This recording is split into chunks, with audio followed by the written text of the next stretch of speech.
अर्जुन सर्जुन उन्होंने जरा सा दोष देखा था, जरा सा दोष। गुरुदेव ने बताया कि अर्जुन सर्जुन पहले वो मुसलमान धर्म से थे, उनके नाम तो कुछ और ही थे, लेकिन जब उनको ज्ञान समझ में आया तो उन्होंने अपने नाम बदलवा लिए कि गुरुजी हमारा नाम चेंज कर दो। तो अर्जुन सर्जुन परमात्मा ने उन दोनों मुसलमान भाइयों का नाम रख दिया। और जब 64 लाख की परीक्षा हो रही थी, परमात्मा और रह रहकर सबको देख रहे थे, तो उस समय वो किसी काम धंधे के सिलसिले में बाहर गए हुए थे महीने भर से। अब उस समय मोबाइल वगैरह थे नहीं कि वही मालूम पड़ जाए। तो जब वापस आए काशी में, तो जैसे जैसे भक्तों से मिले तो भक्तों ने तो सारे समाचार देने शुरू कर दिए कि रे गुरुजी ने तो सत्यानाश कर दिया, गुरुजी ने तो कहीं का नहीं छोड़ा। भाई लोग पता नहीं क्या क्या बातें कहते हैं। अरे क्या क्या हो गया भाई, क्या कर दिया? अरे सरेआम गुरुजी तो वैश्यावर्ती पर उतर आए, सरेआम गणिका को, वो जो आती थी ना आश्रम में, वो गणिका पता नहीं क्या क्या बोला होगा उस समय, तो रंडीर फंडीर पता नहीं क्या क्या बोला होगा कि वो आती थी उस समय आश्रम में। और भाई हम तो पहले ना कहा करते थे कि अब मामला बिगड़ेगा, आश्रम में वैश्याएं आने लग गई। और भाई वो हो गया वही काम। गुरुजी तो उसके चक्कर में पड़ गए, गुरुजी के साथ उसकी सेटिंग हो गई। उस गणिका ने अपने मोह जाल में गुरुजी को फंसा लिया। और ऐसे ऐसे सरेआम गुरुजी तो ना दिन देखा ना बाजार देखा, और हाथी पर बैठकर और दारू की बोतल हाथ में लेकर उस गणिका को सरेआम लेकर गुरुजी ने ड्रामा निकाला है। अब गुरुदेव ने बताया कि उन मूर्खों ने इतना भी विचार नहीं किया कि पहली बात तो नालायक को सैकड़ों वर्ष तक ऐसा निर्मल ज्ञान देने वाला महापुरुष, तुम्हें सौ सौ सुख देने वाला महापुरुष, क्या ऐसी गलती करेगा? क्या उसमें इतना भी दिमाग नहीं होगा? अगर उसने शराब ही पीनी होगी तो अपने घर में बैठ के नहीं पी लेगा। हाथी पर बैठ कर कभी कोई शराब पीता है क्या? ये तो शराबी से शराबी आदमी भी ऐसा काम नहीं करता। तो फिर हमने हमारे गुरुजी को फिर क्या समझा उस समय? हम विचार नहीं कर पाए कि ये क्या लीला चल रही है भगवान की। अगर शराब ही पीनी होती तो अपने घर पे बैठ के पी लेते, आश्रम में बैठ के पी लेते चुपचाप।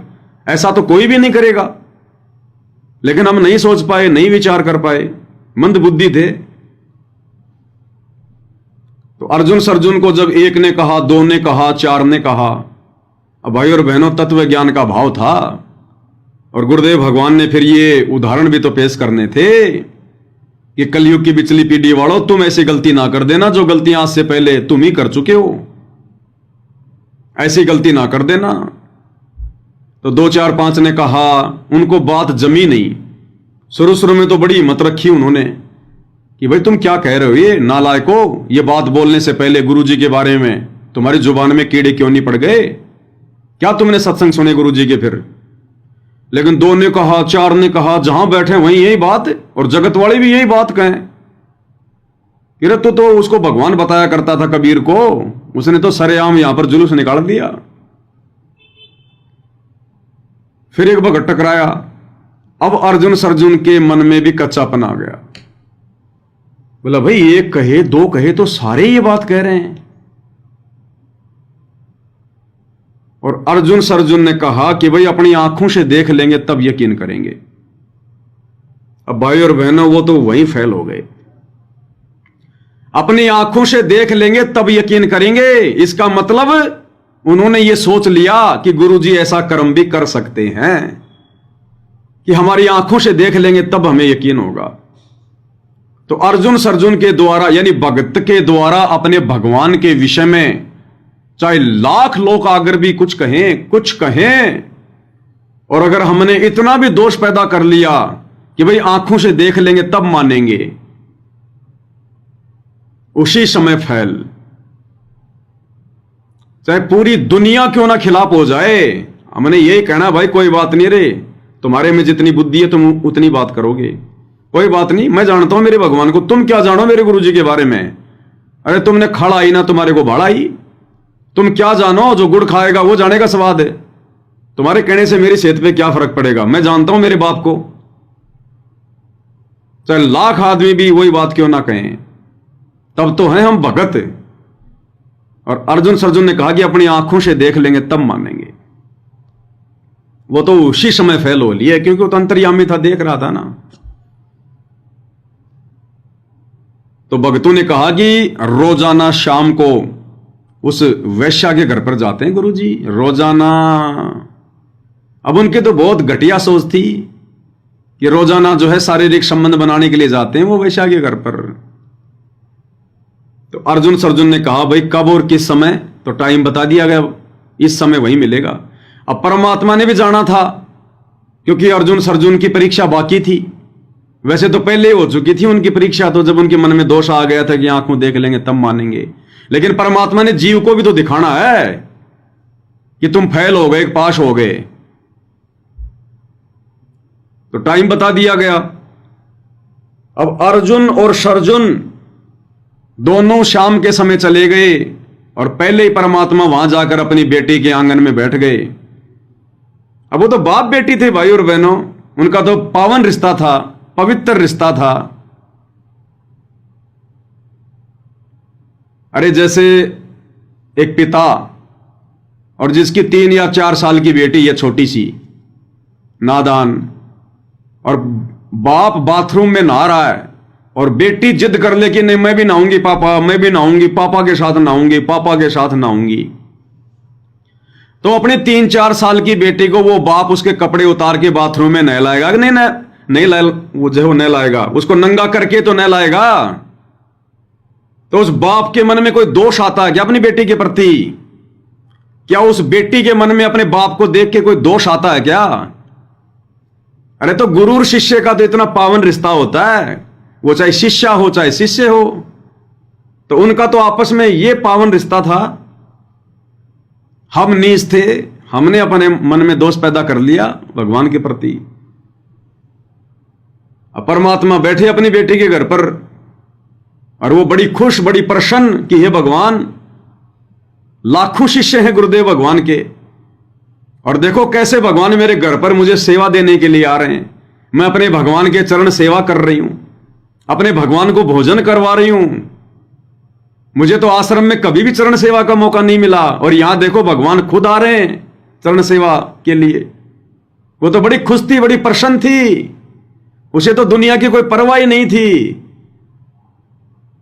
कि मैं तो पहले भी ऐसे बदनाम थी। जब कौन सा दुनिया मेरी इज्जत करती थी, जब मैं गणिका का काम करती थी, वैश्या का काम करती थी, तब कौन सा लोग मुझे इज्जत दिया करते थे। और अब तो गुरुजी के ज्ञान लेने के बाद मुझे इज्जत की कोई भूख ही नहीं है। दुनिया तो मेरे बारे में पहले भी यही सोचा करती थी, अब भी सोच ले कि मुझे क्या फर्क पड़ता है। अर्जुन गए, ऐसे टूटे फूटे से दरवाजे, वो किवाड़ हुआ करते थे पहले, लकड़ी के बीच में छेद हुआ करता था। तो अर्जुन एक बार तो सीधे चले गए और हल्का सा उन्होंने देखा, हां भाई गुरुजी तो बैठे हैं। फिर वापस आए बैक और दरवाजे से यूं देखने लगे जहां से वो दरवाजा टूटा फूटा था, हल्का हल्का जो छेद होता था। तो क्या देखा, गुरुजी चारपाई पर बैठे हैं और अपनी बेटी के पैरों के ऊपर अपने पैर डाल के बैठे हैं। परीक्षा लेनी थी भगवान ने तो, और वो बेटी अपने बाप की चरण सेवा कर रही थी, पैर दबा रही थी। अर्जुन के मन में बिल्कुल पक्का हो गया कि गांव वाले जो कह रहे हैं, भगत जो कह रहे हैं, बिल्कुल वही बात है भाई। गुरुजी ने तो काम वास्तव में बिगाड़ दिया। फिर उनको भी थोड़ी हिम्मत बढ़ गई, उनको भी थोड़ी हिम्मत सी बढ़ गई कि अब तो गुरुजी को समझाना चाहिए, अभी हमारा गुरु कहां रह गया, इसने तो काम बिगाड़ दिया। क्योंकि फिर काल प्रवेश कर गया उसी समय। इतना सा मन में दोष आते ही फिर काल प्रवेश कर जाता है। तो दोनों की बुद्धि पे काल बैठ गया, अन्यथा जाने की हिम्मत भी कैसे कर लेते, ये सोचने का मन में विचार भी कैसे आ जाता।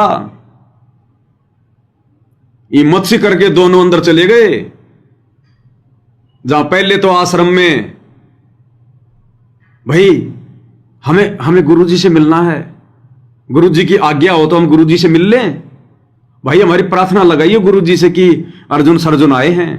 आश्रम में तो ऐसे, और उस समय खोल के दरवाजा सीधा अंदर चले गए क्योंकि काल बैठ गए अंदर।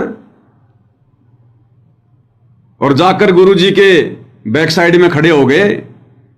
गुरुजी ने कहा कि आओ भाई अर्जुन आओ आओ आओ, अरे आओ रे आओ बच्चों आओ। वो बच्चे कहां, वो तो बाप बन गए, बाप। तो उनमें से एक ने कहा कि गुरुजी आपने यहां नहीं बैठना चाहिए, ये तो गणिका का घर है, वैश्या का घर, ये तो बदनाम औरत है गुरुजी। और ये क्या कर दिया गुरुजी आपने? पूरे नगर में थू थू हो रही है। आपने यहां नहीं बैठना चाहिए था, ये तो नीच का घर है। गुरुजी को शिक्षा दे दी, बन गए गुरुजी के गुरु। अब कबीर परमेश्वर जी ने कहा, अरे भाई अर्जुन सरजुन, अरे नालायको, इतने वर्षों तक मैंने तुम्हें ज्ञान दिया, तुमने यही समझा? मुझे शिक्षा दे रहे हो तुम? अपने गुरु को शिक्षा दे रहे हो कि गुरु को कहां बैठना चाहिए, कहां नहीं बैठना चाहिए, क्या सही है क्या गलत है। कहते हैं अर्जुन सरजुन बावड़े, यानी वापस आए। सुन सतगुरु की प्रतीत, परमात्मा की प्रेरणा से अर्जुन सरजुन वापस आए उस नगर में। अर्जुन सरजुन बावड़े, सुन सतगुरु की प्रतीत। और गुरुजी यहां ना बैठियो, यो द्वारा है नीच, ये तो नीच का घर है गुरुजी। शिक्षा दे दी। तो परमात्मा ने कहा, आदरणीय गरीबदास जी ने बताया, परमात्मा ने कहा कि भाई ऊंच नीच में हम रहें और ये हाड़ चाम की दे, और अर्जुन सरजुन समझियो तुम करियो शब्द सने। कि ऊंच नीच में हम रहें, कि नालायकों मैं कहां नहीं हूं, मैं सृष्टि के कण कण में हूं। जिसको तुम ऊंच कह रहे हो उसमें भी मेरा ही वास है, जिसको तुम नीच समझ रहे हो उसमें भी मेरा ही वास है। मैं तो सबके घट में हूं। ये हाड़ चाम की दे, ये पंडित की भी ऐसी है और शूद्र की भी ऐसी है, गणिका की भी ऐसी है, और मैं तो सबके हृदय में निवास करता हूं। घटी हिम गंगा, घटी हिम जमुना, घटी हिम है जगदीश, सतगुरु तारेंगे। कि ऊंच नीच में हम रहें और ये हाड़ चाम की दे, और अर्जुन सरजुन समझियो तुम करियो शब्द सने। नालायको, अपनी बहन को तुम नीच कह रहे हो, नीच का घर कह रहे हो, अभी भी तुम इसको वेश्या समझ रहे हो। उपदेश लेकर भक्ति कर रही है, अभी भी तुम इसको वेश्या समझ रहे हो। सत्संग में मैंने कितना समझाया था, भाई कुष्ठी हो चाहे संत बंदगी कीजिए। कुष्ठी यानी अगर किसी को कोढ़ का रोग भी लग जाए, कोढ़ से भयंकर रोग नहीं हो सकता। अगर किसी को कोढ़ का रोग भी हो और अगर तुम्हारे गुरु से उपदेश ले लिया, उसको रोगी की दृष्टि से नहीं देखना चाहिए, उससे नाक चढ़ा के बात नहीं करनी चाहिए, उसे घृणा नहीं करनी चाहिए, उसके पास बैठना चाहिए, उसको परमात्मा की भक्ति पर दृढ़ करना चाहिए कि बहन तेरा रोग ऐसे कटेगा। तेरा सौभाग्य जो तुझे भगवान की भक्ति मिल गई। ये परमात्मा तो पल में तेरे विश्वास को देखकर, तेरी भक्ति को देखकर सोने जैसे काया कर देगा। पिंड प्राण जिन दीने दाना, गरीब दास जाकू कुर्बाना, यही तो है वो भगवान जिसने सबकी काया बनाई है। कुछ नहीं बहन, ये रोग शोक परमात्मा के लिए कुछ नहीं है। कंचन जैसी काया कर देगा भगवान। बस विश्वास मत तोड़, भक्ति पे लगी रहे। उसको भी हिम्मत देनी चाहिए। कोडी हो चाहे संत बंदगी कीजिए, और हो वैश्या का विश्वास चरण चित दीजिए। अगर वैश्या ने भी वो कुकर्म छोड़कर ज्ञान को आधार बनाकर अपनी आत्मा के कल्याण के लिए अपने पाप कर्मों से गला नहीं कर कर अगर भक्ति शुरू कर दी है, तो उसको भी एक नंबर की भगतनी समझना चाहिए, भगतनी अपनी बहन। और उसको हिम्मत देनी चाहिए कि बहन तेरा कोई पुरबला भाग जग गया, जो तूने उन कुकर्मों को त्याग कर गुरु जी से उपदेश ले लिया, अब तेरा जीवन संवर जाएगा, नहीं तो तू कुतिया की योनि में जानी थी। तो नालायको, तुमने क्या समझा रहे ज्ञान को? तुम अपनी बहन से नफरत कर रहे हो, गुरु बहन से, सगी बहन से भी ज्यादा जो मायने रखती है, और मुझे शिक्षा दे रहे हो, अपने गुरु को शिक्षा दे रहे हो। तो तुम तो मेरे गुरु बन गए। अब तुम्हारा उद्धार कैसे होगा नालायको? अब तुम इस शरीर से पार नहीं हो सकते। और कहते हैं सतगुरु के पास जाते हैं जब काल दूर भग जाता है। जब इतनी बातें सुनी, दोनों को पसीने आ गए कि भाई गलती बन गई बहुत बड़ी। और गलती क्यों बनी भाई और बहनों? लोक लाज ना कीजिए, निर्भय हो रहिए, जय मन चावे राम को दाशा तंदरिए। उन अपने ही नालायक भगत भाई बहनों की बातों में आकर, इसलिए दास कहता कि हमने भक्तों को देखकर भी नहीं चलना, हमने केवल अपने भगवान को और उनके ज्ञान को देखकर आगे बढ़ना है। अर्जुन सरजुन को कमजोर किसने किया? उन नालायक भक्तों ने, जो समझ नहीं पाए परमात्मा की लीला को, कि गुरुजी ने ऐसा कर दिया, गुरुजी ने ये कर दिया, वो कर दिया। अपने ही गुरु भाई बहनों के चक्कर में आकर और अपनी बनी बनाई भक्ति का सत्यानाश कर दिया उन्होंने। जैसे आज वर्तमान में ये लाखों की संगत सतलोक आश्रमों में जाने वाली और अपने ही गुरु भाई बहनों के चक्कर में आकर, गुरु जी के परिवार के चक्कर में आकर, कोऑर्डिनेटरों के चक्कर में आकर और अपनी भक्ति का राजनीति जो है वो करके, स्टेडियम बना के, गुंडों की सीबीआई जांच का समर्थन करके 5-5 लाख रुपए चंदे के रूप में देके, जाट आरक्षण में बैठकर करोड़ों रुपया चंदे में देकर, परशुराम की जयंती में जाकर, कबीर जी की जयंती में जाकर सिरसा में, और भी ना जाने कितने कुकर्म, अपने कर्म फोड़ लिए कर्म। ये वही परीक्षा चल रही थी। अब ये जरूरी नहीं है कि वर्तमान में भी परमात्मा इस पवन दास से कहेगा बेटा एक हाथी लेके आ तू किराए पे, और अपनी किसी बेटी को कहेगा बेटी तू सज धज के आ जा और हाथी पर बैठ, और गुरुजी लेंगे एक बोतल गंगा जल की और वही एक्टिंग करेंगे कि घुमा दे इसको बरवाड़ा में। भैया देश काल और परिस्थितियों के अनुसार लीला होती है भगवान की। आज परमात्मा ने 2014 बरवाला कांड के बाद इस प्रकार की परीक्षा ले ली। उस समय परमात्मा ने उस गणिका बहन को, रविदास को निमित्त बनाया। आज गुरुजी ने अपने परिवार को निमित्त बना दिया। आज गुरुजी का परिवार, ये कोऑर्डिनेटर, ये दुर्बुद्धि के शिकार मनवश प्राणी, आज ये निमित्त बन गए। सारे उल्टे काम कर रहे हैं, अपने भी कर्म फोड़ रहे हैं और संगत की भी परीक्षा हो रही है, विकेट पर विकेट गिर रहे हैं। तो परमात्मा ने कहा भैया अब तो बात बिगड़ गई तुम्हारी, नालायको। गुरु, अरे गुरु मां बाप से भी बढ़कर, मां बाप तो कुछ नहीं होते। मां बाप के माध्यम से जन्म भी गुरु दिलवाता है भक्ति के लिए, मनुष्य जन्म भी। गुरु यानी परमात्मा। भाई अब तुम मेरे गुरु बन गए, तुमने तो मुझे शिक्षा दे दी, शिक्षा। और अब तुम्हारा मेरे इस शरीर से मोक्ष नहीं होगा। अब नहीं हो सकता तुम्हारा उद्धार। रोने लग गए, पैर पकड़ लिए, भगवान माफ करो, माफ करो, ऐसी गलती दोबारा नहीं होगी। परमात्मा ने कहा भाई अब नहीं, अब चाहे तुम कितनी बात बनाओ, कितना पश्चाताप करो, अब नहीं भाई। नियम नियम ही है भक्ति का। रहीमन धागा प्रेम का मत तोड़ो छिटकाए, और टूटे से फिर ना जुड़े, और जुड़ भी जाए तो गांठ पड़ जाए, और गांठ पड़े धागे की कोई कीमत नहीं होती उस कपड़े की। गुरु और शिष्य का नाता एक धागे की तरह होता है। कहते हैं रहीमन धागा प्रेम का, इसमें प्यार प्रेम बना के रखो। गुरु के आगे उनके चेले बन के रहो। गुरु के गुरु बनने का प्रयास ना करो, गुरु के बराबर होने का प्रयास ना करो। रहीमन धागा प्रेम का, किसका? गुरु और शिष्य का नाता। मत तोड़ो छिटकाए, इसको मत तोड़िए, इसको मत तोड़िएगा। और टूटे से फिर ना जुड़े, अगर टूट भी गया तो दोबारा नहीं जुड़ पाएगा। और अगर जुड़ भी गया, मान लो गुरु ने माफ भी कर दिया, तुमने माफी भी मांग ली, तो वो बात, वो घटना, जो गलती तुमसे हुई है, वो गलती तुम्हें अंतिम श्वास तक छेड़ती रहेगी। तुम्हारे सीने में वो गलती धधकती रहेगी, यानी वो गांठ पड़ गई। तो ऐसी गलती वर्तमान कलयुग की पिछली पीढ़ी में आप और हम भगत भाई बहन ना कर बैठे। इसके लिए परमात्मा ने ये सारे उदाहरण पेश किए हैं, ये घटनाओं का जिक्र किया है, ये कथाएं बनाई गुरुदेव भगवान ने सत्संग करने के लिए।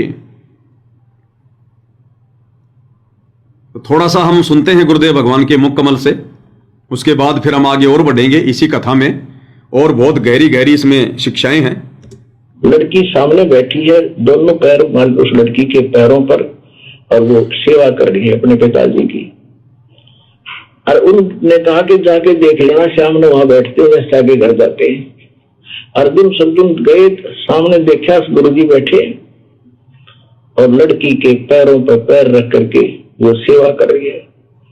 शर्म के मारे एक बार आगे चले गए दोनों, फिर वापस आए कि भाई गुरुजी को कुछ समझाना चाहिए, तो बहुत गलत हो गया। सचमुच रही बात तो कह रहे थे, सारी सत्य है।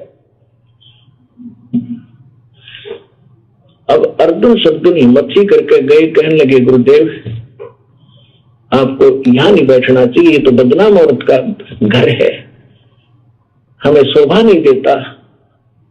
तो परमात्मा ने कहा ऊंच नीच में हम रहे और ये हाड चाम की दे अर्जुन सर्जुन समझियो तुम करियो शब्द सने। है परमात्मा ने क्या कहा, अरे बड़े आदमियों, इतने दिन हो गया मैंने आपको ज्ञान देते और तुम्हारे इतने सुख दिए, तब तो मैं भगवान था, अल्लाह का अवतार था, और आज मैं ढेर हो गया, तुम अपने जैसा कमीन मुझे समझ रहे हो, तो भाग जा, तू यहां से जा और समझ लेना आज के बाद अब तुम्हारा उद्धार नहीं होगा। अब वो विवेकशील थे दोनों, वही चरणों में गिर गए। अब परमात्मा ने क्या उदाहरण दिया है कि जैसे तुमको आत्मज्ञान भी नहीं है, परमात्मा की बात तो बहुत दूर है, जैसे सांग करा करते, पहले गांव में स्वांग होते थे, सांग, और उसमें लड़के और लड़की का रोल होता है, तो लड़की का रोल भी बालक करा करते लड़के। और जब एक कोई पहली बार गया था सांग देखने दूसरे साथी के साथ, उसको पता था कि लड़का जो डांस करे लड़की का रोल बना रहा है, लड़की नहीं है लड़का है। वो प्रथम बार गया था, उसने बिल्कुल उसकी मेकअप वगैरह देखकर ऐसा पक्का हो गया कि लड़की डांस कर रही है, बड़ा सुंदर डांस करती है, बहुत अच्छी लड़की है, बड़ी सुंदर है। वो लड़का बोला लड़की नहीं है, ये लड़का है। उसका यकीन नहीं हुआ, तो उसकी यकीन दिलाने के लिए उसको साथ ले गया जहां वो रुके हुए थे, उसको अपना ड्रामा तमाशा कर दिया। उसके बाद वहां जाकर उस लड़के ने सब कपड़े वस्त्र उतार दिए, वो आर्टिफिशियल रंग लगा रखे थे, वो खुट्टी बटाएंगे दिए, वो लड़का का लड़का। तब उसके समझ में आई, सच में तो लड़की नहीं थी, लड़का था। अगली बार जब वो गया स्वांग देखने के लिए, उसने वो लड़की ना दिखी थी, वो लड़का दिखा था। लड़की वाला भाव स्वप्न में भी आया उसके। तो इसी प्रकार जब आत्म तत्व का हम ज्ञान आएगा, तो आज दो कवर हमारे ऊपर है, एक स्त्री का रोल कर रही है, अंग लगे एक के पुरुष के। और जब आत्म ज्ञान होगा, इसमें स्त्री पुरुष नहीं है, सब एक ही तत्व है। तो परमात्मा कह रहे थे कि ऊंच नीच में हम रहे, और ये हाड चाम की दे, तेरे लिए तो ये बहुत बड़ी भारी बात हो रही है। मेरे को तो इस लड़की और तुम्हारे शरीर में एक जैसा गंध और गोबर दिखाई देता है, और तुम्हारे अंदर दोष है, इसलिए तुम दूसरे में दोष देख रहे हो। और जाओ, निकल जाओ यहां से। और तुम्हारे को कितनी बार समझा, अपना भक्ति में ध्यान रख, अर्जुन सर्जुन समझियो तुम रखियो सब स्नेह, करियो सब स्नेह, तो मैंने नाम दे दिया, उस पर ध्यान रख, भगवान दोनों कुछ नहीं रखा। तो उस दोनों गिर के चरणों पर बुरी तरह रोए, मेरी गलती बन गई भगवान आपसे, अब हमारा कैसे मोक्ष होगा। उन्होंने तो धर्म भी नहीं छोड़ा और घर भी छोड़ रखा था, मोक्ष और आज मोक्ष में बात तो बिगड़ गई। सारा गुरु जी ने कह दिया तेरा मोक्ष नहीं होगा, बुरी तरह रो तड़फ गए। परमात्मा बोले भाई, एक बार, दो बार, 10 बार, 100 बार समझाने के बाद तुम यहाँ खड़े हो, तुम मोक्ष की विचार करते हो। और अब इस शरीर में तुम कितनी बार। जब परमात्मा ने उनको कहा दोनों को कि भाई तुम्हारा मोक्ष नहीं हो सकता और जाओ यहां से, उसके बाद भी वो गलती कर रहे थे। गुरुदेव की आज्ञा हो गई कि जाओ यहां से, उसी समय उठ के चला जाना चाहिए था, एक बार कहने पर ही। फिर पैरों में नहीं पड़े रहना कि नहीं नहीं गुरुजी माफ करो, नहीं नहीं गुरुजी माफ करो। अगर गुरु ने एक बार कह दिया कि यहां से गेट आउट बाहर, उसी समय बाहर, भगवान को दोबारा कहने की आवश्यकता नहीं पड़नी चाहिए। अगर बार बार गुरुजी कह रहे हैं फिर भी आप वहीं खड़े हो, तो फिर भी हम गुरुजी की आज्ञा की अवज्ञा कर रहे हैं, अवहेलना कर रहे हैं। इस भक्ति मार्ग में इतनी सावधानी। तो गुरुदेव ने क्या कहा कि मैंने 10 बार कह दिया तुम्हारे को कि यहां से जाओ, चले जाओ, और फिर भी तुम यहीं खड़े हो, मेरे पैर पकड़ के पड़े हो, और तुम मोक्ष की उम्मीद कर रहे हो। फिर परमात्मा ने दया करी, उन पे रहम किया और कहा कि ठीक है। उनको लंबी आयु दी परमात्मा ने, 250 वर्ष तक की। हालांकि उनको महसूस नहीं हुआ। परमात्मा ने बताया कि उनको तो ऐसा ही लगा जैसे हमारी 60, 70, 80 साल की उम्र हुई है, क्योंकि समय को घटाना बढ़ाना ये तो परमात्मा के हाथ में है ना। अरे नारद जी ने उस नदी में एक डुबकी लगाई थी, और डुबकी लगाकर बाहर निकला पानी से, मुश्किल से 2 सेकंड 3 सेकंड, इतनी देर में तो परमात्मा ने इतना समय बढ़ा दिया। नारद जी की लड़की बना दी, एक राजा से उसकी शादी हो गई, 70 उसके संतान हो गई, फिर वो बूढ़ी हो गई, फिर वापस जब वो राजा एक युद्ध में हार गया, सारे बेटा बेटी मारे गए, फिर वो नारद वाली वो बुढ़िया उसी नदी में वापस आत्महत्या करने के लिए जैसे छलांग लगाई, तुरंत वापस निकले तो नारद जी हो गए। यानी 3 सेकंड में परमात्मा ने कोई 300 वर्ष का जीवन कर दिया। तो समय को घटाना बढ़ाना ये तो भगवान के हाथ में है। तो गुरुदेव ने एक सत्संग में बताया कि 250 साल तक रहने का जो गुरुदेव ने उनको आदेश दिया था ना, कि तुम इसी शरीर में 250 साल तक जीवित रहोगे और फिर मैं गरीबदास के रूप में आऊंगा, तब तुम्हारा उद्धार करूंगा। तो अर्जुन को तो ऐसा ही लगा कि जैसे 70-80 साल की हमने उम्र भोगी है, क्योंकि ये दयालु परमात्मा है। तो क्या कह रहे हैं परमात्मा कि 10 बार कह लिया, उसके बाद भी तुम यहीं खड़े हो और फिर भी तुम मोक्ष की उम्मीद कर रहे हो। तुम मोक्ष की इंतजार करते हो। 7 बार 10 बार 100 बार समझाने के बाद 10 बार भाई तड़फ गए। परमात्मा बोले भाई 1 बार 2 बार 10 बार 100 बार समझाने के बाद तुम यहाँ खड़े हो, तुम मोक्ष की इंतजार करते हो। और अब इस शरीर में तुम कितनी बात बना लो, और मैंने भी ज्ञान दे दिया तेरे हृदय से नहीं जागी कि मैं ठीक आदमी हूं, क्योंकि आप मुझे यहां देख रहे हो, अपनी दोष से देख रहे हो। लड़की सामने तो क्यों कहा गुरुदेव ने कि इस शरीर से तुम पार नहीं हो सकते, तुमने दोष देख लिया, चाहे कितनी बात बनाओ। तो भाई और बहनों, ये तो बिल्कुल मोक्ष का प्राइम टाइम है, कलयुग की पिछली पीढ़ी, वर्तमान समय। वही कबीर भगवान सतगुरु रामपाल जी के रूप में धरती पर प्रकट हैं। इसलिए गुरु जी बार बार सत्संगों में कहते हैं कि बच्चों जल्दबाजी ना करो नाम दीक्षा लेने की, पहले इस ज्ञान को अच्छे से समझ लो, हृदय में बैठा लो। डीवीडी ले जाओ, मेमोरी कार्ड ले जाओ, चिप ले जाओ, सत्संग सुनो, पुस्तकें पढ़ो। 2 महीने 3 महीने 6 महीने पहले सत्संग अच्छे से समझ लो, ज्ञान को समझ लो, उसके बाद में दीक्षा लो और दृढ़ हो जाओ। दुनिया एक तरफ और भगत एक तरफ। यदि उपदेश लेने के बाद में भगत के मन में अपने गुरु के प्रति या फिर उनकी भक्ति के प्रति अगर कोई भी मन में दोष आ गया किसी के कहने से जरा सा भी, वो फिर मोक्ष नहीं करवा सकता, उसका उद्धार नहीं हो सकता फिर। इसलिए परमात्मा हमें बार बार समय देते हैं कि सत्संग सुनो, और इसीलिए सत्सेवक भाई बहन साथ संगति से जुड़कर संकल्प लेकर अपनी भक्ति कर रहे हैं कि नाम उस समय लेंगे जब हमारे गुरुदेव भगवान आ जाएंगे। तब तक हमारे को मौका दिया गुरुदेव ने भक्ति पर दृढ़ करने के लिए, ज्ञान को अच्छे से समझने के लिए। इसलिए भाई बहन जल्दबाजी नहीं कर रहे, और परमात्मा उसी दिन से उस आत्मा के साथ हो जाता है जिस दिन कोई भी आत्मा गुरु जी के ज्ञान को सुनकर हृदय से उनको अपना परमात्मा मान लेती है, भले नाम दीक्षा भी नहीं ली है। उसी दिन से परमात्मा उस आत्मा को काल के बंध से छुड़वा लेते हैं कि अब ये मेरा हो गया।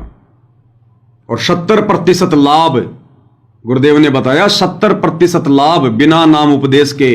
यदि आप सत्संग भी सुन रहे हैं तो 70% लाभ परमात्मा उस आत्मा को देना शुरू कर देता है। फिर जल्दबाजी काहे की? जब आएंगे गुरुदेव भगवान अपने मिशन को पूरा करके हिसार जेल से, आराम से दीक्षा लेंगे परमात्मा से।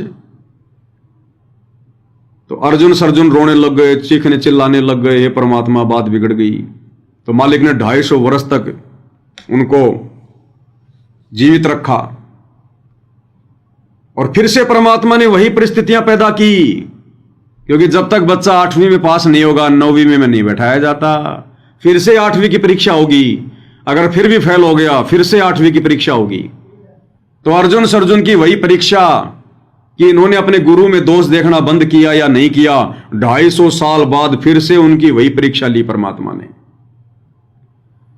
गरीबदास जी के रूप में आगे चलकर 250 साल बाद स्वयं वही कबीर भगवान आए, एक भगत की भूमिका की, दूसरा रूप बनाकर सतलोक से जिंदा बाबा के रूप में मिले। गरीबदास जी को सतलोक लेकर गए, सब कुछ दिखाया। उससे पहले ही जब गरीबदास जी मात्र 3 दिन के थे, 3 दिन के, जब गरीबदास जी मात्र 3 दिन के थे, उस समय अर्जुन और सरजुन को परमात्मा ने स्वप्न में दिखाया कि भाई ऐसे ऐसे मैं गांव छुडानी में आ चुका हूं और आ जाओ, दोबारा से दीक्षा ले लो। अर्जुन और सर्जुन दोनों चले गए वहां पर दोनों, और वहां उनकी फिर से वही परीक्षा होती है। कैसे? जब अर्जुन सर्जुन दोनों वहां पर गए, जब दोनों वहां पर गए आप तो वहां जाकर पूछा, जब वो गाड़ी वाला जिसके घर पर वो दोनों रुके हुए थे और उसी एड्रेस पर लेकर गया, जब उनकी पौड़ी में पहुंच गए, उनके घर पर पहुंच गए, तो गरीबदास जी के जो मुंह बोले जो पिताजी थे, उन्होंने कहा जी आप कौन? आइए महात्मा जी कौन? उन्होंने अपना परिचय दिया कि हम लोग ऐसे ऐसे आए हैं। आपका कैसे आना हुआ? कि जी हम हमारे गुरुजी से मिलने आए, हम अपने गुरुजी से मिलने आए हैं। अब सोचो भाई और बहनों, गरीबदास जी कौन हुए? अर्जुन सर्जुन ने कहा कि हम अपने गुरुजी से मिलने आए हैं। तो अर्जुन सर्जुन के गुरुजी कौन थे? कबीर जी। तो कहा कि हम अपने गुरुजी से मिलने आए हैं। तो घर वालों ने कहा कि जी आपके गुरुजी? और यहां? बोले हां, जो कल परसों जो बालक आपके घर में जो पैदा हुआ वो हमारे गुरुजी हैं, वो हमारे गुरुजी हैं और हम उनसे मिलना चाहते हैं।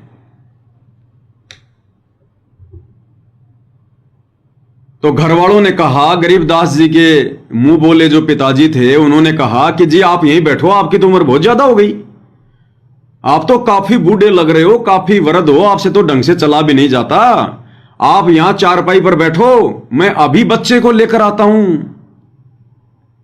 उसी समय अर्जुन सर्जुन ने कहा, करो नहीं नहीं नहीं नहीं, ये गलती मत कर देना, एक गलती की सजा अब तक भोग रहे हैं, जैसे भी हैं, बूढ़े हैं, चला जा रहा नहीं चला जा रहा है, खुद ही जाएंगे लौटते पड़ते, ये गलती मत कर देना कि भगवान हमारे लिए आएगा यहां पर, जब इतनी दूर से चल के आ गए तो 4 कदम और जाएंगे। ये उनकी परीक्षा थी भाई और बहनों, वो समझ गए वो कि ये वही परम शक्ति है जो इस घर में परमात्मा लीलामय रूप से जो प्रकट हुए हैं। बोलो नहीं नहीं नहीं नहीं, कति पाप में गड़ जाएंगे।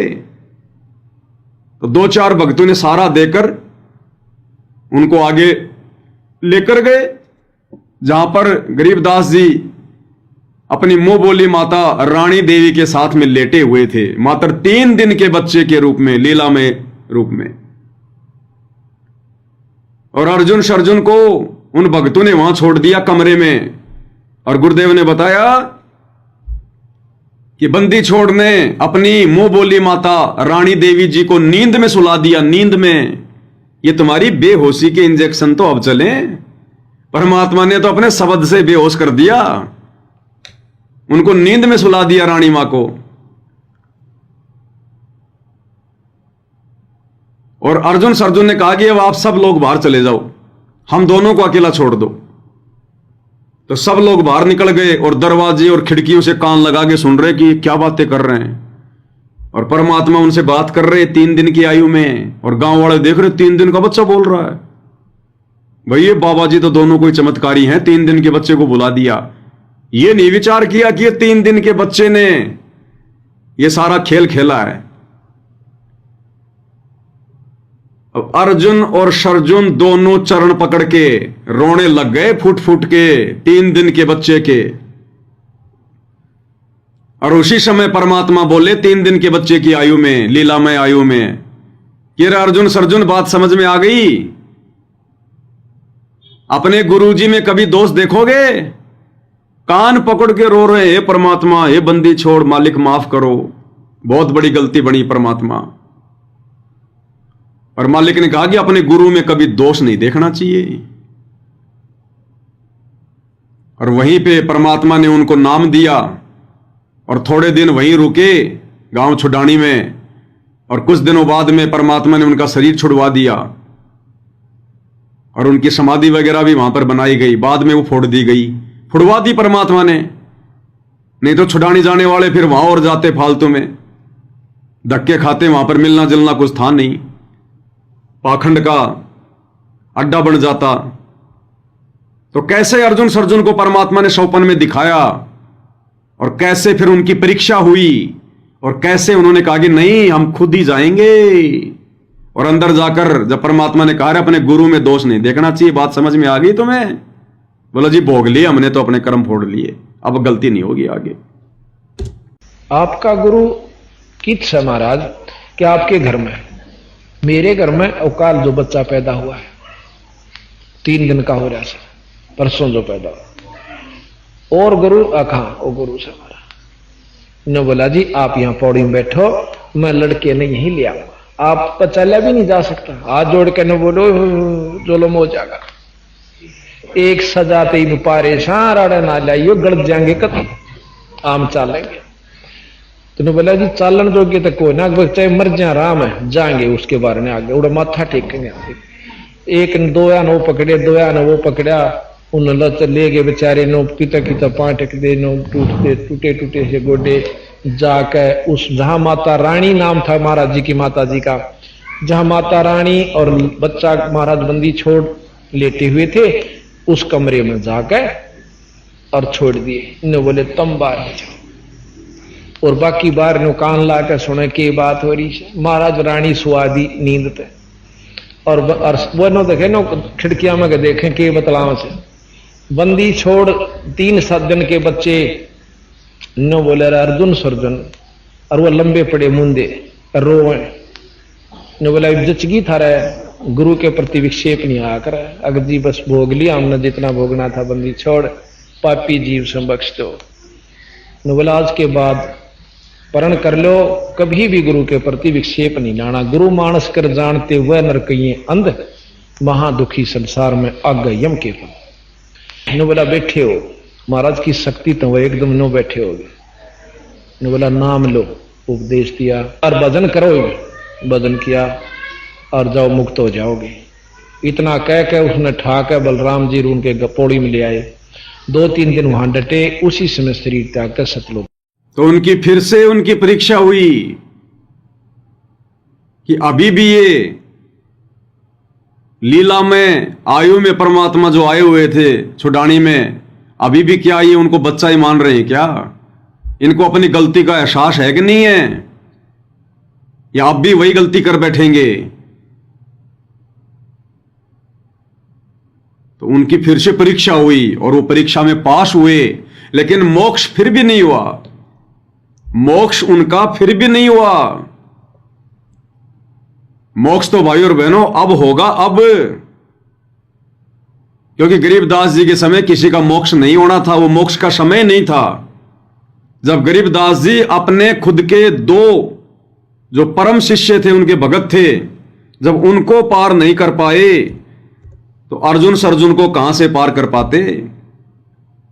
गुरुदेव ने बताया गरीबदास जी के 2 शिष्य थे, मैन मुख्य शिष्य, जैसे नानक जी के बाला और मर्दाना थे, 650 साल पहले परमात्मा जी के अर्जुन और सर्जुन थे। ऐसे 2 परम शिष्य थे, संतोष दास और बनखंडी दास। उन दोनों का भी उद्धार नहीं हुआ। संतोष दास को पार किया, बनखंडी का उद्धार किया, एक भूमड़ भगत से प्यार किया जो शरणाथारी आया था। तो मालिक ने एक सत्संग में बताया गुरुदेव ने कि वो संतोष दास और बनखंडी दास भी वो इतने पार हुए, उन्होंने फिर से जन्म लेना पड़ेगा। फिर से क्या कह रहे हैं मालिक? अभी न बेरा के गरीबदास जी आए थे, 2 संतों का प्रमाण मिला है जो सारे हरियाणा में पार हुए, एक संतोष दास, एक कलाहौड़ के अंदर उसका बनखंडी दास, उन दोनों आके वहां आश्रम बने हुए, वो भी इतने पार हुए से वो फिर जन्म लेना से उन्होंने। यानी हम डटते नहीं हो संत की मर्यादा पे और फिर दोबारा उनको पार करेंगे।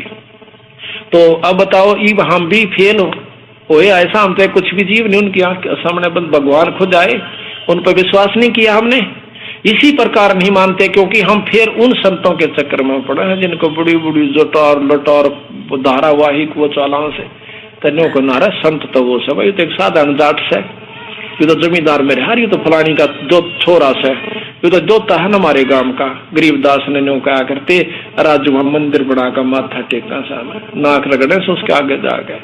और ये फेल होता भगवान आता है तो क्या सींग लगा का आवेगा? क्या कह रहे हैं परमात्मा? भगवान आता है तो क्या सींग लगा के आएगा?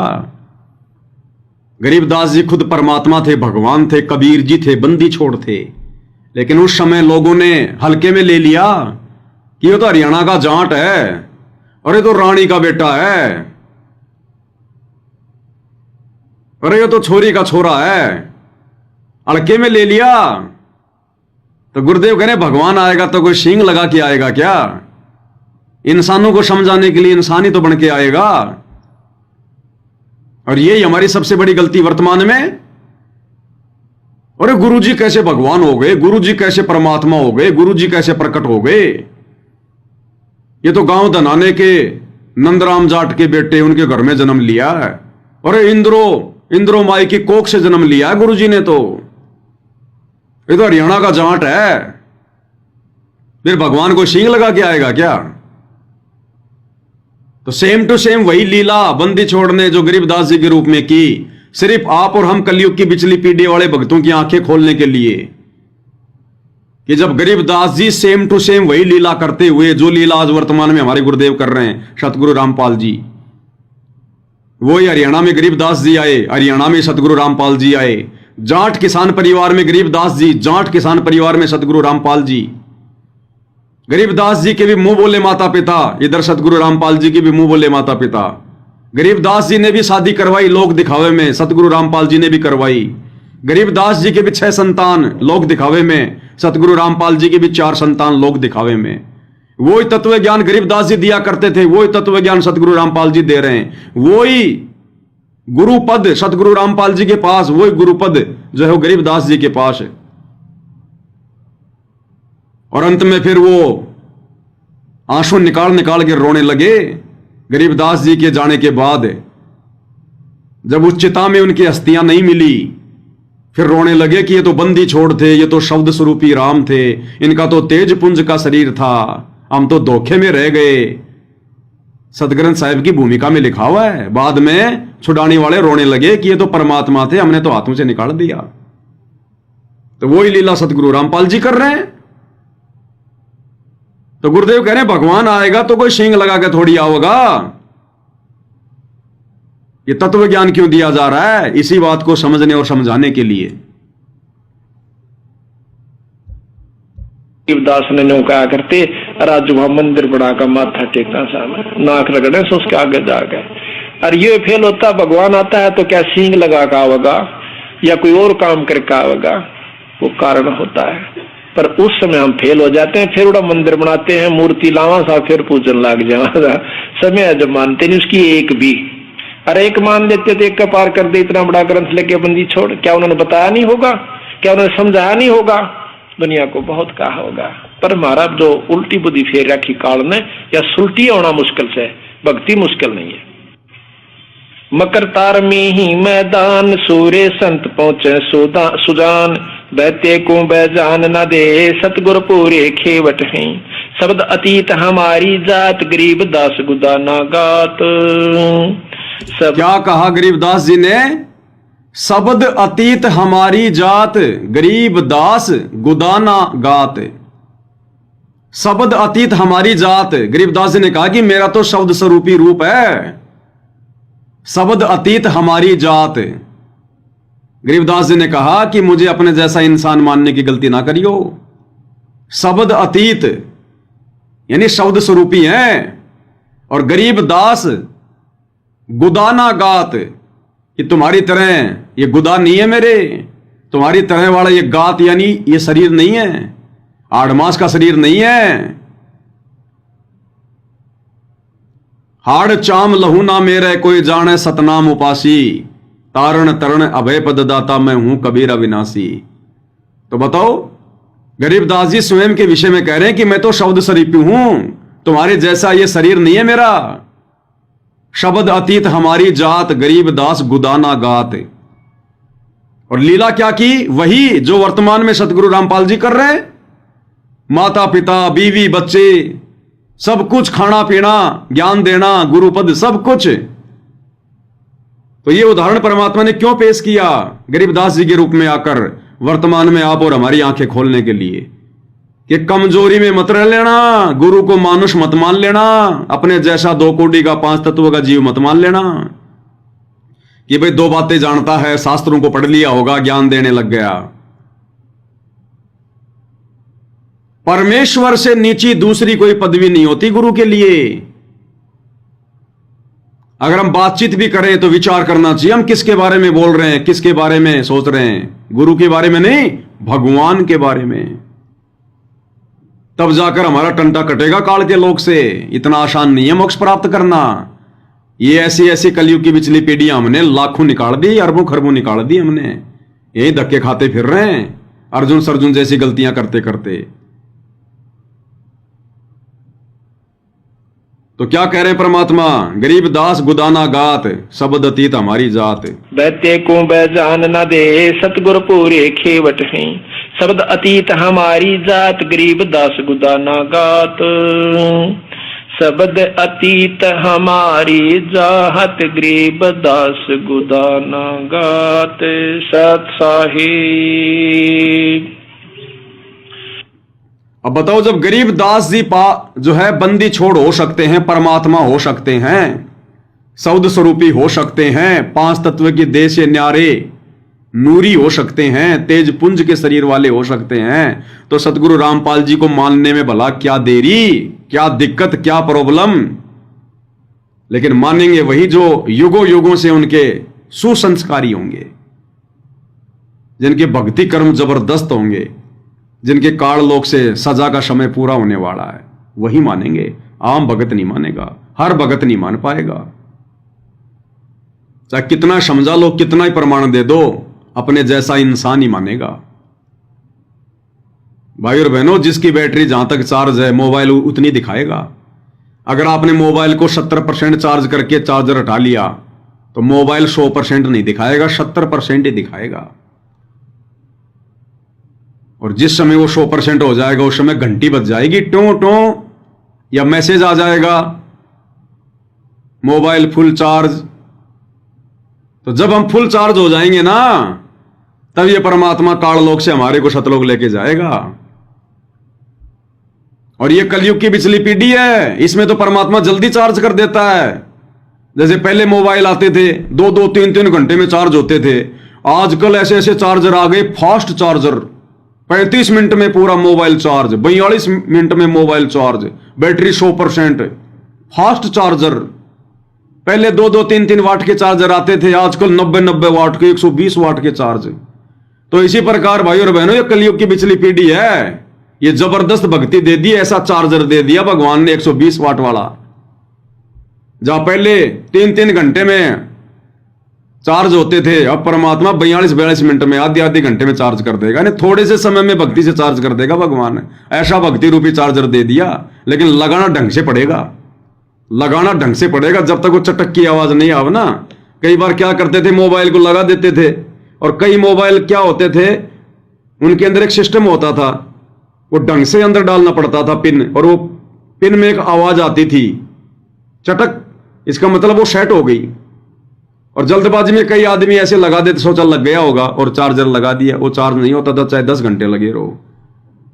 तो जब गुरुजी देख लेंगे कि अब इसका मान बढ़ाई, अहंकार खत्म हो गया, इसने ढंग से अपने चरणों से मेरा जो है कनेक्शन जोड़ लिया, चटक की आवाज आ गई कि गुरु को परमात्मा मान लिया, दास भाव में आ गया, फिर गुरुजी चार्ज करेंगे जबरदस्त तरीके से। फिर तो थोड़ी सी भक्ति में ही चार्ज, आधे घंटे में 100%। अब उसके लिए हमने ज्ञान को अच्छे से समझना पड़ेगा। ज्ञान ना समझ पाने के कारण ये दुनिया मार खा रही है, और 90% सतलोक आश्रमों से जुड़ी संगत मार खा रही है। अब भाई और बहनों, ये इस प्रकार के सत्संग सुनकर कई भक्तों के मन में शंका पैदा हो गई होंगी, बहुत सारे के मन में होंगी, वो सवाल नहीं कर पा रहे होंगे। एक भगत जी हैं, उनके मन में शंका हो गई, जब दास ने नित्य नियम के सरलार्थ के ऊपर वीडियो बनाए, और जब उसने वीडियो देखने शुरू किए तो एक वीडियो में दास ने आदरणीय गरीबदास जी और सतगुरु रामपाल जी के लीला में जीवन को जो है कंपेयर करके दिखाया था, तुलनात्मक दृष्टि से, कि दोनों महापुरुष एक ही हैं। जो लीला गरीबदास जी ने की वही सारी की सारी लीला वर्तमान में सतगुरु रामपाल जी कर रहे हैं। ये दोनों एक ही परम शक्ति हैं। तो उसमें यही सत्संग जो अभी आपने सुना कि 3 दिन की आयु में अर्जुन सर्जुन को गरीबदास जी ने अपनी शरण में लिया, उनको नाम दिया। उस भाई के मन में शंका होगी कि भगत जी, मैंने तो जितने भी सत्संग सुने हैं गुरु जी के, मैंने तो यह सुना है कि जब गरीबदास जी 10 वर्ष के हो चुके थे तब उनको कबीर जी आकर मिले सतलोक से, उनका ज्ञान योग खोला, फिर गरीबदास फिर अर्जुन सर्जुन आए। गरीबदास जी की 10 वर्ष आयु के बाद में अर्जुन सर्जुन आए थे। उसने मेरे को 2-4 गुरु जी के सत्संग भी भेजे। अब दास को तो पता था, दास के पास तो था वो सत्संग, लेकिन दास उस समय थोड़ा सा लेट किया कि देखते हैं भगत जी के मन में और क्या क्या खरपतवार आती हैं। फिर 2-4 घंटे बाद दास ने सोचा कि वो ज्यादा दुखी हो जाएगा भाई, मन में पता नहीं क्या क्या बहम पाड़ लेगा, ये पवन दास तो डींग मारता है। फिर मैंने उसको सत्संग भेजा और मैंने कहा कि भगत जी अब बात समझ में आ गई, मन में कोई है गड़बड़? तो बोला भगत जी गुरु जी की लीला गुरु जी जाने बोलो। तो मैं को भैया सत्संग ज्यादा सुनो परमात्मा के। परमात्मा ना जाने कौन सी बात को किस प्रकार से बोलकर किस सत्संग में चले जाते हैं। हमने दोष पैदा नहीं करना चाहिए। हालांकि उसका गुरु जी के प्रति कोई दोष नहीं था, जो भी दोष था हल्का फुल्का मेरे प्रति था कि हो सकता भाई ये पवन भगत जी ने बोलने में गलती कर दी हो। तो दास तो वही बोलता जो दास ने सुना हुआ है। फिर उसको मैंने सत्संग भेजा, फिर भाई की बात समझ में आ गई। अब कई बार क्या होता है कि हमारे मन में आ जाता है कि यार गुरुजी एक ही बात को ऐसे क्यों बोल गए। कई बार आ जाता है, ज्ञान की कमी के कारण मन में आ ही जाता है। और शंका तो शंका ही भाई और बहनों की करके कांटे की तरह चुभेगी जब तक समाधान नहीं होगा। तो ऐसा भी क्यों बोला गुरुजी ने, इसका भी तो कोई कारण होगा ना भाई। हर सत्संग में कह रहे हैं कि गरीबदास जी जब 10 साल के हुए तब कबीर जी आकर मिले, उनका ज्ञान योग खोला, उनको गुरु पद दिया। उसके बाद में फिर अर्जुन और सर्जुन को परमात्मा ने दर्शन दिए कि जाओ भाई मेरी आत्मा छुड़ाने में आ चुका है, 10 साल का हो चुका है, मैंने उसको नाम देने का आदेश दे दिया, अब नाम लेके आओ। और यहां कह रहे हैं कि मात्र 3 दिन की आयु में अर्जुन और सर्जुन आ गए वहां पर। तो ये तो मेल तो खा ही नहीं रहा सत्संग।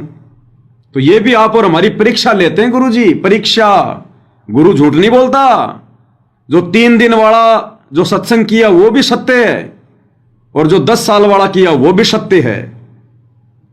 ये हमारी परीक्षा और समाधान गुरु जी ने सत्संग में दे रखा है। अगर गुरु जी हमारी परीक्षा ले रहे हैं तो सत्संगों के आधार से ले रहे हैं, समाधान भी सत्संगों में है। तो हालांकि दास को तो कोई शंका थी नहीं, भगवान है, जो मर्जी परमात्मा चाहे 1 घंटे की बोले, चाहे 3 दिन की, चाहे 50 साल की।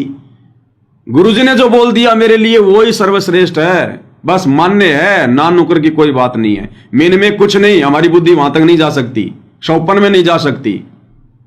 गुरु जी के 16 बेटे जो सतलोक में बैठे हैं एक से एक, उनकी भी नहीं जा सकती बुद्धि। फिर आप और हम तो 2 कोटि के जीवों की औकात क्या है।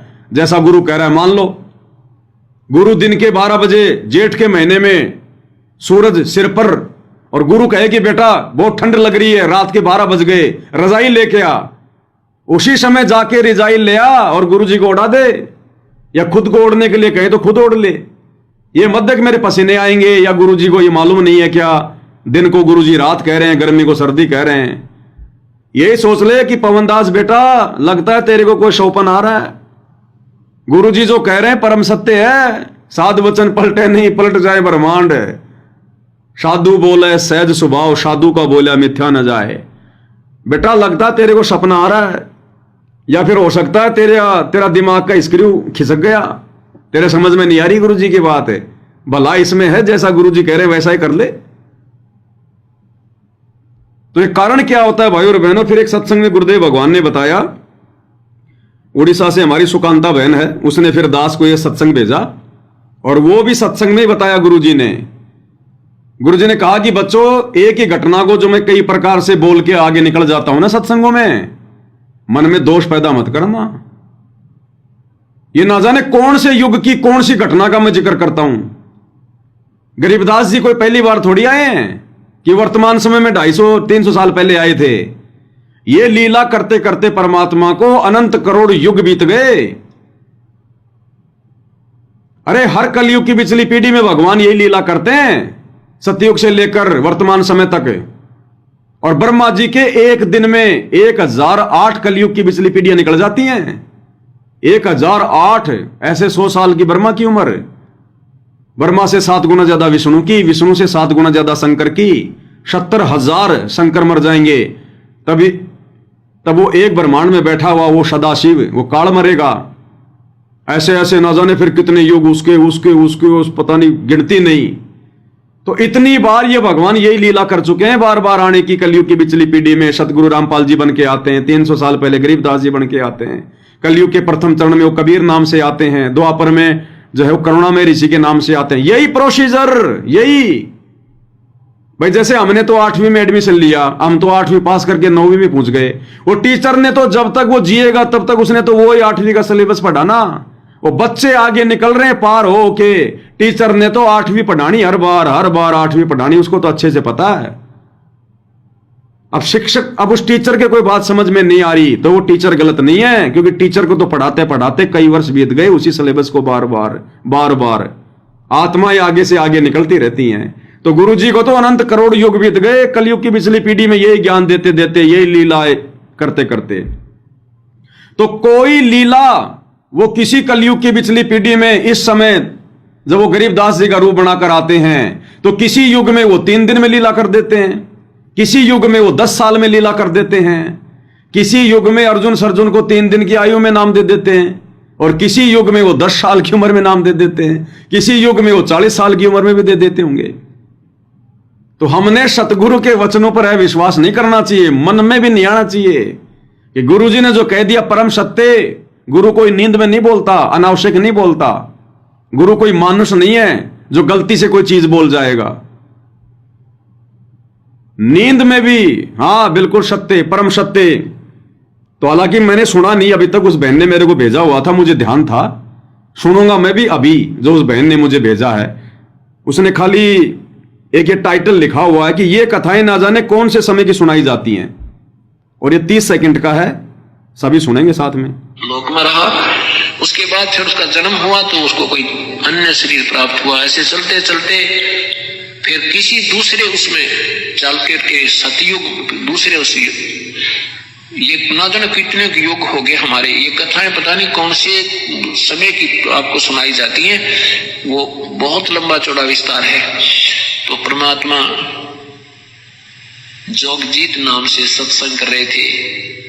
गुरु जी तक यम के दूत लोक में रहा, उसके बाद फिर उसका जन्म हुआ तो उसको कोई अन्य शरीर प्राप्त हुआ। ऐसे चलते चलते फिर किसी दूसरे उसमें चल के सतयुग, दूसरे उस ये ना जाने कितने युग हो गए हमारे। ये कथाएं पता नहीं कौन से समय की आपको सुनाई जाती हैं, वो बहुत लंबा चौड़ा विस्तार है।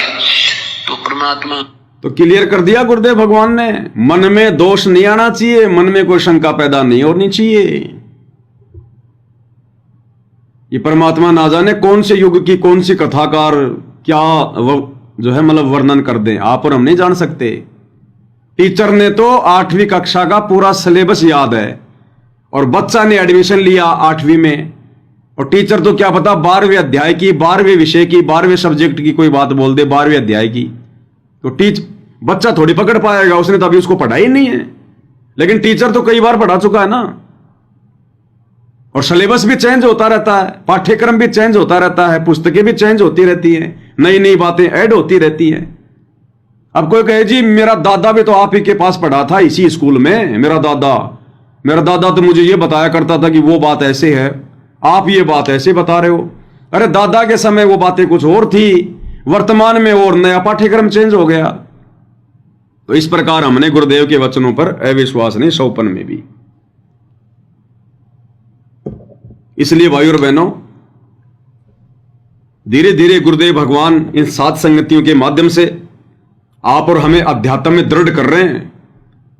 दास को सद्बुद्धि देकर, सत प्रेरणा देकर, 7 संगति के माध्यम से परमेश्वर घर बैठे आप आत्माओं तक, आप गुरुदेव की विशेष आत्मा हो, दास विशेष आत्माओं में नहीं है। कई भाई यही तो मन में शंका पैदा कर लेते हैं, कई भाई यही मन में शंका पैदा कर लेते हैं। और कईयों को तो राग द्वेष भी मेरे से इसी कारण है कि ये ही इतना ज्यादा क्यों बोलता है, इसी के दिमाग में इतनी बातें क्यों आती हैं, संगत में और भी तो भगत हैं, सब अपनी भक्ति कर रहे हैं, ये क्यों ठेकेदार बन रहा है, 3-3 4-4 घंटे बोल रहा है, कहां से बोल लेता है ये, इतने वीडियो बना दिए इसने। कई तो इसी बात को लेके मन में द्वेष जो है द्वेष पाल के बैठे हुए हैं। अरे भैया मेरी कोई औकात नहीं है, आप हो परमात्मा की विशेष आत्मा, पुण्य आत्मा। अरे मुझे कितना थूक बिलोना पड़ रहा है, मुझे कितना बोलना पड़ता है, कितना साजबाज तैयार करना पड़ता है, और आप लोगों को खाली बैठे बैठे मुझे बोलना पड़ रहा है, एनर्जी वेस्ट करनी पड़ रही है, तुम्हें खाली सुनना पड़ रहा है। तो मालिक की विशेष आत्मा कौन हुई? जिनको बना बनाया मटेरियल मिल रहा है, बना बनाया। अरे हम कहीं खाना वाना खाना जाते हैं, जैसे पहले जाते थे ब्याह शादी में जीमने के लिए, वैसे कहीं जाते थे तो जीमने वाला क्या करेगा, जाते बैठ जाएगा, कोई उसके लिए जो है पत्तल लेके आ रहा है, पीछे पीछे कोई जो है वो लड्डू लेके आ रहा है, हाँ जी लड्डू, हाँ जी दे दे भाई, कोई जलेबी ला रहा है, कोई पूड़ी, कोई सब्जी, कोई सलाद, कोई मिठाई ला रहा है, और खाके निश्चिंत होके भर के पेट और उठ के चलता बनता है। और मेहनत कौन कर रहा है?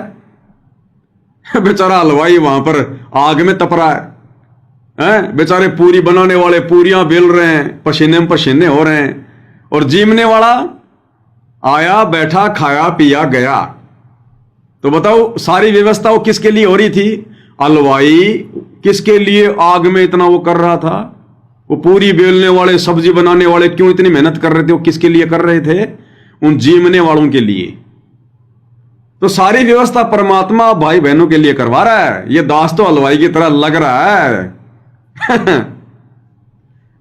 तो आप हो मालिक की विशेष आत्मा, जिनके लिए भगवान बैठे बैठे ये सब कुछ साथ संगतियां करवा रहा है, आपको बैठे बैठे सब कुछ जानने को मिल रहा है, सब कुछ आपके लिए हो रहा है। तो विशेष आत्मा कौन हुई? दास तो एक नौकरी कर रहा है, नौकर की भूमिका है दास की। तो भाई जैसे सेठ होता तो सेठ है हमारे गुरुजी, और सेठ के बच्चों को स्कूल छोड़ने के लिए, लाने के लिए, उनको खाना खिलाने के लिए एक नौकर की ड्यूटी लगा दी जाती है। तो बताओ दास तो वो नौकर की भूमिका कर रहा है।